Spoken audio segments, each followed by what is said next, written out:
News 7 Tamil, பொறுப்பும் பொது நலமும்.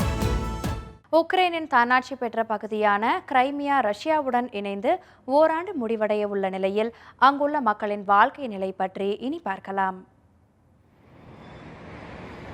உக்ரைனின் தன்னாட்சி பெற்ற பகுதியான கிரைமியாவை பொது வாக்கெடுப்பின் வாயிலாக ரஷ்யா கடந்த ஆண்டு மார்ச் மாதம் 3வது வாரத்தில் தன்வசப்படுத்தியது. ரஷ்யாவின் இச்செயலுக்கு பெரும்பாலான ஐரோப்பிய நாடுகள் கடும் எதிர்ப்பு தெரிவித்ததோடு மட்டுமல்லாமல் ரஷ்யாவிற்கு எதிரான பொருளாதார தடைகளையும் அறிவித்தன. இதற்கிடையே உக்ரைனின் கிழக்கு பகுதியில் இருந்த பிரிவினைவாதிகள் தங்கள் பகுதிகளையும் ரஷ்யாவுடன் இணைக்க வேண்டும் என்று வலியுறுத்தினர். இதனால் உக்ரைன் மற்றும் கிரைமியா முழுவதும் பதற்றம் ஏற்பட்டது. இதையடுத்து உக்ரைனிலிருந்து அகதிகளாக பலர் கிரைமியாவுக்கு வந்தனர். அங்கே வாழ முடியாது என்பதாலேயே நாங்கள் இங்கே வந்தோம்.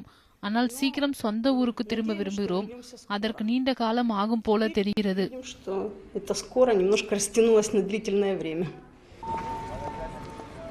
இந்நிலையில் கிரைமியாவில் ரஷ்ய அரசு மேற்கொண்ட அமைதி நடவடிக்கைகள் காரணமாக விரைவில் பொதுமக்களின் இயல்பு வாழ்க்கை உறுதி செய்யப்பட்டது.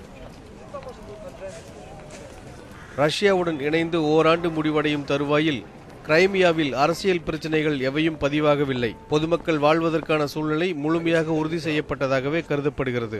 ஆனால் உக்ரைனின் கிழக்கு பகுதியில் ஆயுதம் ஏந்திய பிரிவினைவாதிகளின் போராட்டம் காரணமாக மோதல்கள் தொடர்ந்து நீடித்து வருகின்றன. எல் துரைராஜ், உலகச் செய்தி பிரிவு, நியூஸ் 7 தமிழ்.